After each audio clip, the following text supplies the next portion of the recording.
اچھا جی، بسم اللہ الرحمن الرحیم. یہ صلاح الدین ایوبی کا گھر ہے اور یہ اس طرف مسجد اقصیٰ ہے، قبۃ الصخرہ ہے.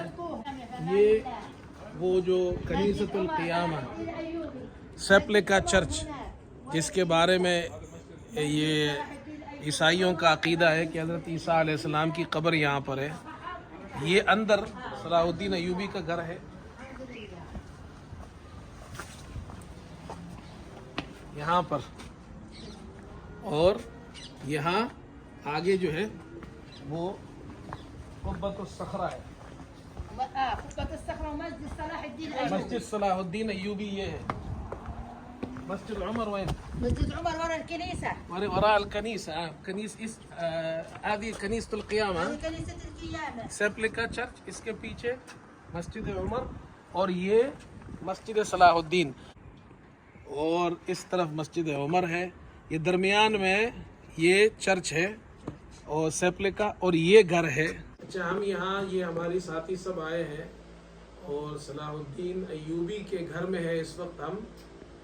اور سب جانتے ہیں کہ صلاح الدین ایوبی فاتح تھا، انہوں نے القدس کو فتح کیا تھا. اور پھر یہ جو خاتون سامنے بزرگ خاتون بیٹھی ہوئی ہے وہ کونے میں، یہ بزرگ خاتون ہے اور یہ گھر ان کا ہے. اور صلاح الدین ایوبی نے یہ گھر ان کے خاندان کو دیا تھا. اس وقت سے ان کے پاس سے چلتا آ رہا ہے. سبحان اللہ. اور اب یہ خاتون نے ہمیں یہ بتایا کہ جب یہ کہتی ہے میں فوت ہو جاؤں گی تو میں نے اپنے گھر کو وقف کر دیا ہے.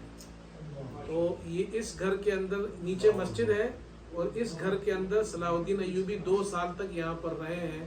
اس کمرے میں یہ دیکھیں ہماری ضیافت بھی کر رہے ہیں یہ لوگ. مہمانوں کے لیے چیزیں لائے ہیں یہاں پر. یہ حضرات جو ہے بہت ماشاءاللہ سخاوت بہت ہے یہاں کے حرموں کے اندر. جزاکم اللہ خیرا، بارک اللہ فیکم.